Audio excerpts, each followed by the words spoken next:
Hi guys, my name is Janelle Lewis and I'm the campaign director for CyberLove JA.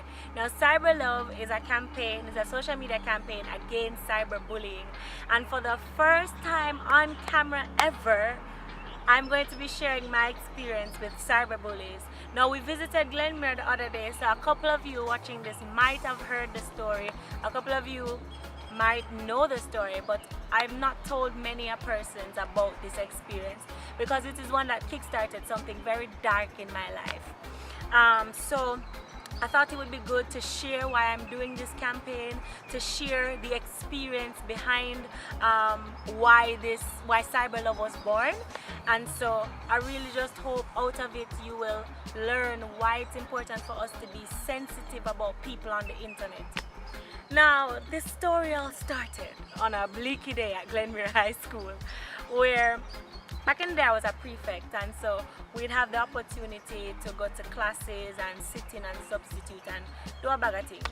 So I was coming home from school, and you know, after you come home you go on Twitter. Back in my day you go on Twitter, you tweet about how your day was, and you know, you tell the highs and lows of your days.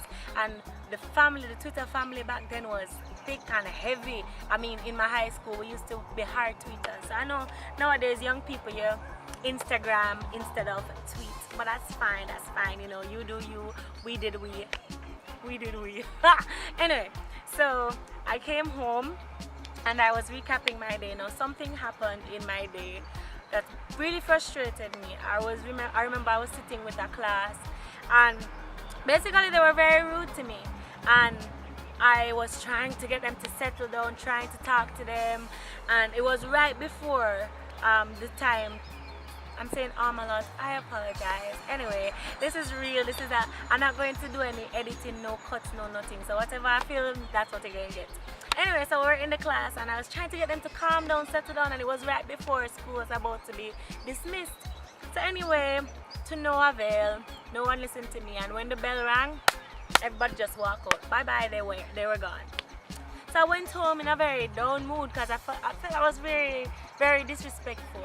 So anyway, I go home, and as usual, I go in front of my computer, I go on Twitter, and I'm like, oh my god guys, today was so stressful. Because back in the day that was normal to be like, this is what happened in my day.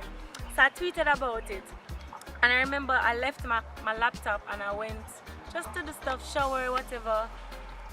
And when I came back and opened up Twitter like I normally do, I saw a bag of notifications, like maybe 50 or so mentions, and people were retweeting the tweet and all sorts of stuff. There was this one girl in particular who I feel started it all, but we're not going to get into that because she's goodly watching the video now. Girl, I see you. Anyway, so basically people quoted the tweet and they were like, I want to the prefect girl here, and because there was a vendetta against student leadership back in the day. I guess maybe there still is now. You know, students just don't get along well with student leaders. I don't know why. I don't get it, but that's just how it was. And so they were like, "Mom, to the prefect girl here, she this and she that." And I remember the tweets started to get really nasty. I mean, I wasn't even responding to them. I was just reading them in shock. I remember I got chills the evening because I said, why everybody take this so serious? And somebody quoted my tweet and like, I want to the fat cow here, them call me mama, them call me a bag of things. And I remember sitting in front of the laptop and I just started to cry because I was afraid. Because deep down, they start like, later down in the night, they started to like, oh girl, if me ever see that girl here pan school, whatever, what me I gonna do and whatever. And I never ever regretted being on social media until that very day, because I was like, well, wow, you know, they attacked my biggest insecurity, which was my weight, is my weight, still an insecurity, but back then I did pretty wide, strong, my body did strong, yeah. So and I was always very like, I was always very aware of my weight and my size. And so when somebody made a fat joke or called me fat, it was a big deal for me because I struggled with my weight. And basically, I didn't go to school the next day. I didn't go to school for the rest of the week because of just not being able to face them, being afraid, and being very concerned about what would happen if I went back to school. And so I stayed home, and up to this very day I feel those tweets are etched in my mind. Like I'll never forget it, because that year was one of the roughest years of my life. And if you ask any one of my friends back then, they could tell you. I didn't eat. I started to starve myself. I went on this big thing where since then I've always been a workout fanatic, but I took it seriously. Like I would not eat and then go home and work out with my tired body, and it was just really bad. And I remember I started questioning friends and people around me. I remember telling some of my friends from like first and second form that, yo, I don't want to be your friends. No, I don't want to be your friend anymore. Like, I don't trust you. Like, why are you my friend? And I dropped people that year, but in the same time I met a lot of I adopted some really good friends, but in the process I dropped a few. And looking back at it now, I was like, what the heck was wrong with you? But I didn't even piece it together until later in my life that day really did kickstart like a hard period in my life. And so it was very dark. It was a dark year for me. I remember going to my guidance counselor at the time, and I cried to her. I'm like, I don't know what's wrong with me. I don't know what is up. I don't know what keeping in my head, because it's like everybody just look different. Me just feel like me can't trust nobody. And so it was really bad for me. And cyberbullying causes. Before that day, I didn't think cyberbullying was real. Like, all you gotta do, girl, is log out of your Twitter and you wouldn't have to see those comments. But once you see them, and once people get at you, like, you never forget. I never forgot how I felt. I felt ugly. I felt afraid. I felt fatter than usual, which is bad because I was pretty big. So it was a really horrid time in my life. And the point of doing this campaign, the point of doing this entire thrust to end cyberbullying is to protect somebody who is not as strong as me to go through it. Because a lot of these things, they end in suicide, they end in people just having bad lives, and not a lot of people bounce back from mental abuse, because it's mental. These people don't hit you, they don't fight you physically. What they do is they attack your weaknesses and they attack your mind. And so it's much more long lasting than, I don't even know.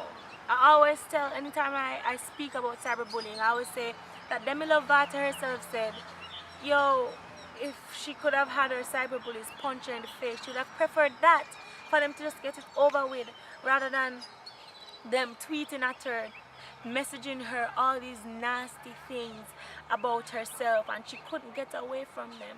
Social media is such a big part of our lives, guys. We spend most of our time on our phones. The girl right now shooting the video is on her phone. Right? We spend so much time on our phone, and not a lot is being done to sensitize young people about the importance of keeping social graces in virtual spaces. We can't, certain things, we couldn't look on you who's watching this now and be like, yo, you're ugly. I don't know you, you don't know me. I would never do it, but the internet gives us that cloak to go and tweet, oh girl, you look ugly, what kind of DP that your forehead big, all kind of something we do on the internet.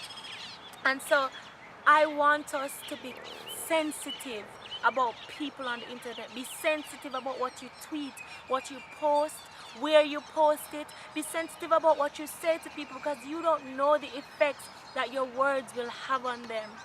God Almighty, if I could reach through this camera and tell you to stop, you know, if I could hug you if you're going through cyberbullying right now, I would. In fact, I'm gonna hug the camera. You're welcome. You're welcome for that hug. And it didn't cost a penny. Anyway, I want to encourage you guys to I encourage you to be sensitive on the internet, to drop a compliment rather than an insult. If you see a girl when it look too good to you, our item must pretty, our soul must pretty, our personality must pretty. Find something positive to say about somebody, alright, rather than the negative. In fact, let's start this now. If you don't have nothing good for say, just don't say it. If you can't tell us that she not pretty or him not handsome because you not feel them handsome, just shut up. Yeah, you'll save a life, save a something. Anyway, this was not very easy for me. This movement has not been very easy, but I really appreciate all those who have come on board. Big up the Glenmere High School massive. Y'all don't even know me and you guys have come on board in droves, and I'm just so overwhelmed by the reception. Cyber love, let's show cyber love. Let's share this movement with the world. Let's let the persons on the internet feel like, yo, this is a positive place rather than a negative place. Big up on yourself. I'm very happy that I could share my experience.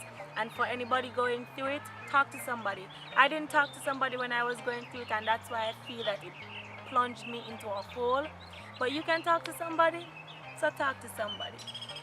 Walk good, live good, respect, show love on the internet. Bye guys.